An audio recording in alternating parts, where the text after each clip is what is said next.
Started. Good afternoon. Thank you for joining me to restarting my Why with One Stop series, where every Wednesday I'm going to kind of go through why is something happening in real estate. I'm Sam Hayes. I've been a licensed real estate transaction coordinator now for almost 23 years, done over 7,500 transactions. I'm a big nerd and I love this stuff. No matter what I share with you today, it's for educational purposes. I'm always going to tell you to verify all with your broker of record and make sure you're checking your E&O. So make sure we got the right screen share going. We got that all set up. See, that should be doing that. A little bit about me. Like I said, I've been a certified transaction coordinator. I'm a zip forms trainer, car forms trainer, NAR short sale foreclosure specialist, all of the fun stuff. Basically, if there's a way to nerd out about how to document a file, I probably have taken the class. I love this stuff and it's what I like to do. And I'm trying to get back into talking about it again and making sure to help educate everybody in our industry. And also having Zoom always be difficult. My mission statement of what I do is I'm here to serve as a frontline risk management specialist for independent brokers and agents. I build defendable, compliant, and well-documented transaction files that align with DRE, broker, and statutory requirements, while always recognizing that ultimate responsibility always rests with the broker of record. Through one-stop transaction services, I reduce administrative friction, protect transaction integrity, and restore time and mental bandwidth to the clients that I work with. The services I offer allow real estate agents and their brokers to focus on their business generation, leadership, and growth. I'm all your transaction needs in one stop. This information, like I said, is provided as education only. Always verify with your broker of record.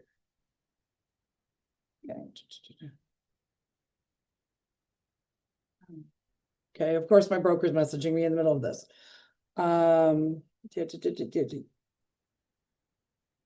Never stops, always fun. And yes, numbering of counteroffers is something I definitely need to do a class on. Okay, so why are we here today? What's going on? What's the big deal?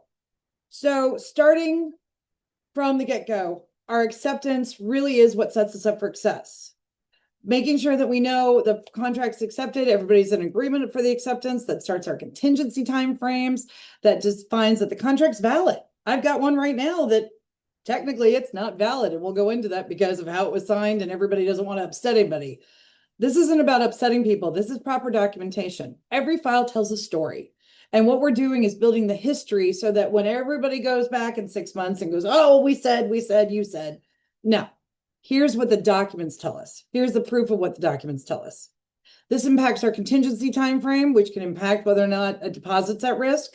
It impacts the deposit, the closing date, and if it's wrong, everything just is a mess downstream. So we want to make sure that we get this as clear as possible and get it right from the start. Now, when you're looking at the contract, what does that tell us? What's the definition? If you go into RPA 25A, this is what acceptance is.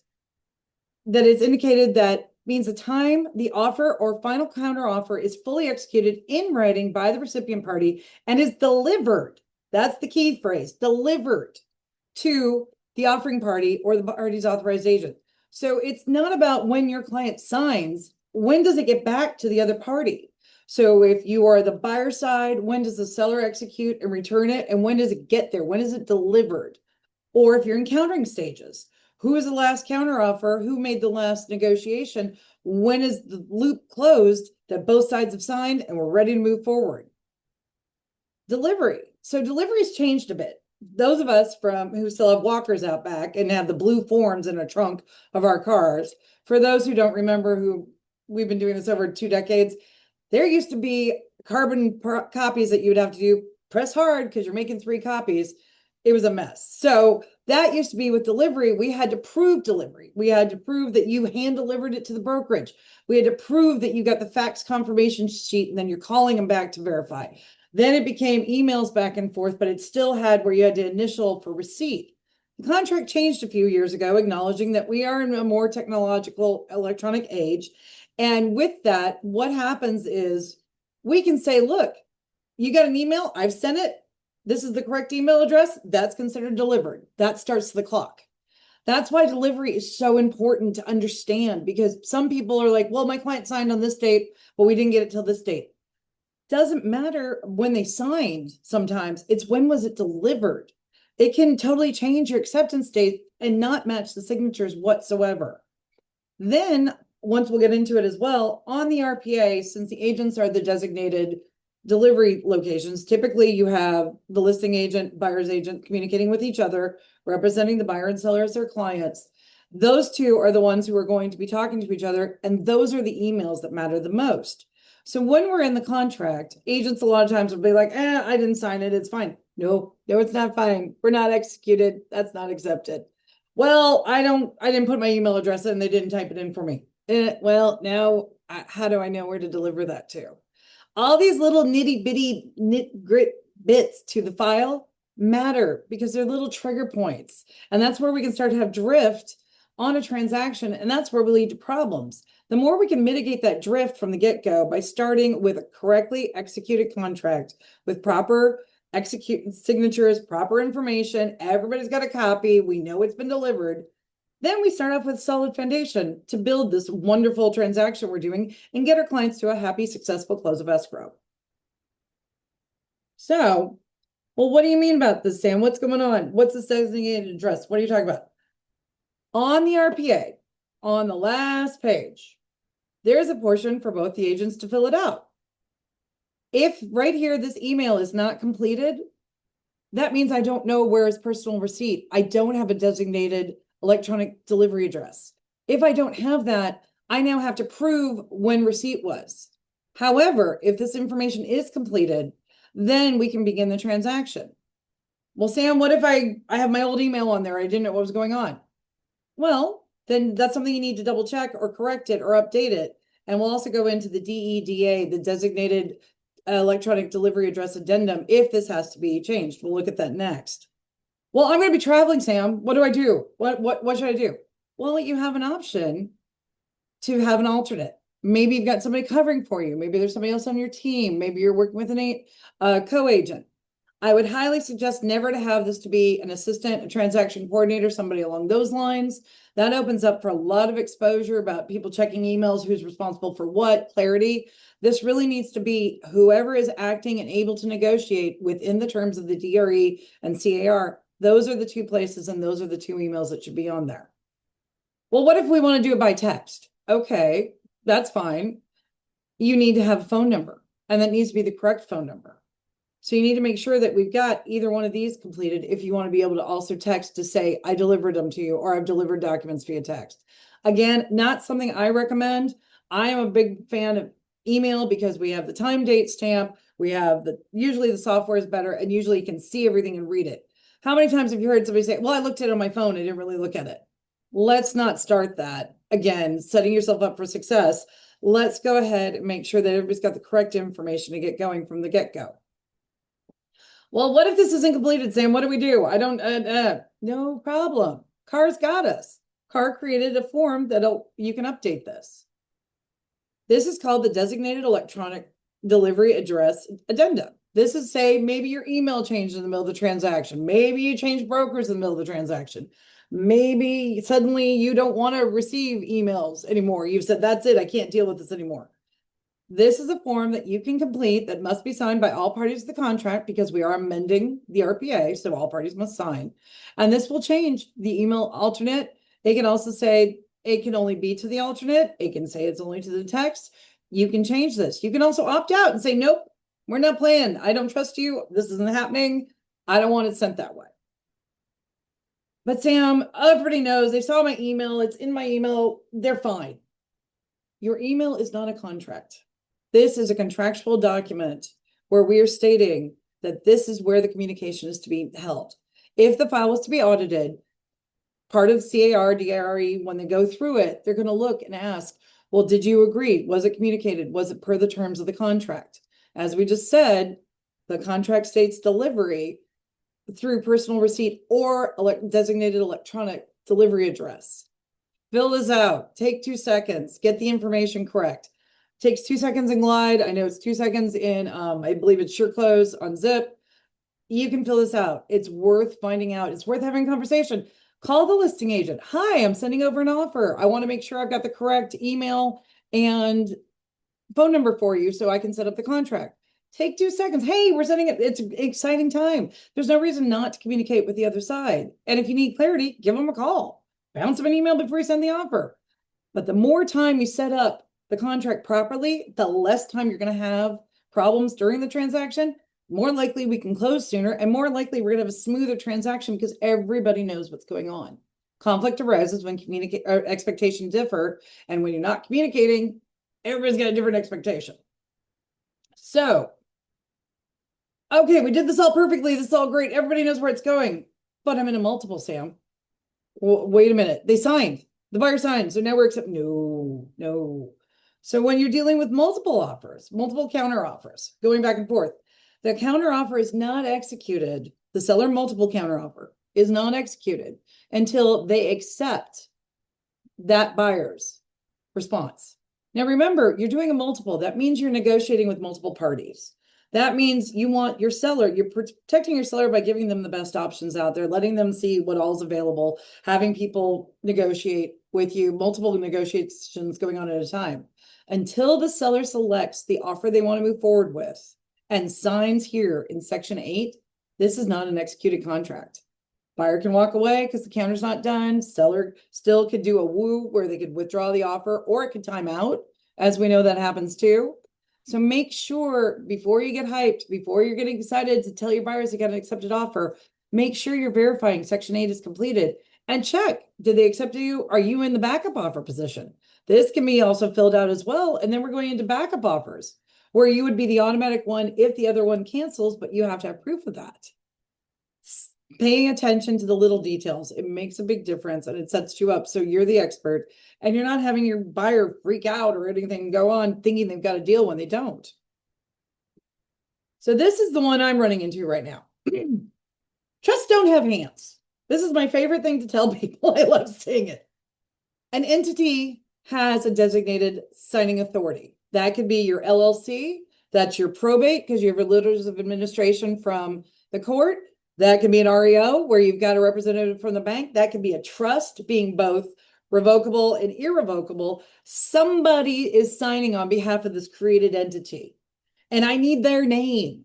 A lot of times it'll run into where people just pull information over and they don't double check it. They just kind of let whatever feeds in from the tax rolls, the MLS, whatever. And suddenly I have people signing in the name of trusts. So the ABC's trust just signed. Well, no, they don't have a thing. That's not it. If you go into the law, and the EULA is the electronic user licensing agreement for both DocuSign, I believe it's also for AuthentiSign, you're going to want to verify with whatever e-signature software that you are utilizing. There is a whole series on there that it's just to show it's an actual person. I got to prove that person was there. I got to prove intent. It's part of why we always ask for separate emails when we have a signer, because we don't want there to be any issue of gray, or I didn't know he signed on my behalf, or oh, he just signed for all of us on the emails. It's why they check the IPAs. It's why everything's got those blocks and those time date stamps, and you get a whole summary of exactly which email it went to. They can pull which IP address it went to. There's a whole security thing involved in this. Stop, double check what you're doing. You can't just say, oh, well, it's fine. The entity signed it. That's not invalid. Right now I've got a deal. It's all signed in the name of the trust. Everything is signed in the name of the trust. Nobody wants to go back and ask them to correct it.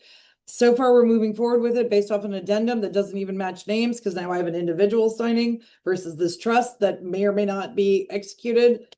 It's a mess. Stop. Correct it early when everybody's still excited and motivated and wants to deal with it. Don't go, oh, we'll fix it once we're in escrow. Fixing once in escrow leads to lack of communication. Fixing an escrow leads to drop balls. Fixing escrow leads to exposure for risk. Just do it now. 5 minutes now is going to save you hours, maybe days on the back end, and it keeps your deal moving forward, and you're not wasting the brain space. And yes, I am totally on my glitter soapbox about this one because it has been insane. It's been a hard thing to deal with.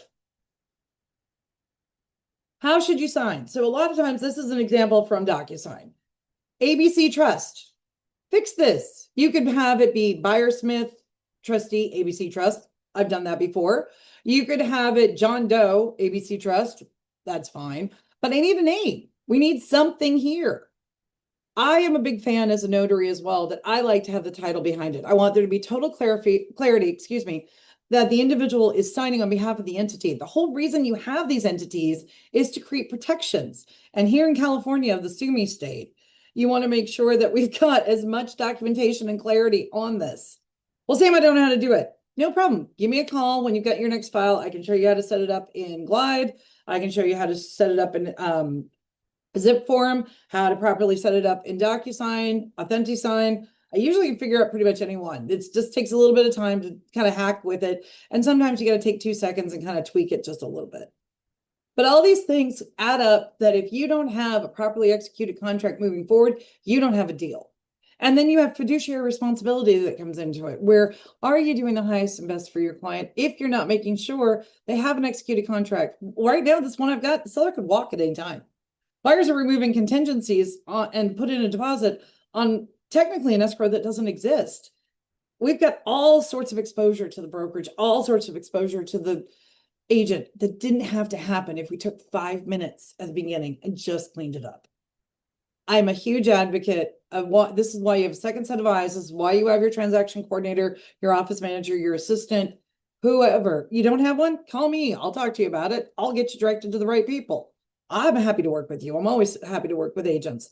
But let's make sure you get it right, because the more people you have together helping you and the more you have of your team behind you, even though I know a lot of agents feel like they're on their own, the better off you're going to be. We can get that off your plate and get you moving forward to doing what you love to do, which is real estate. And I get to do what I love to do, which is nerd out with all this paperwork.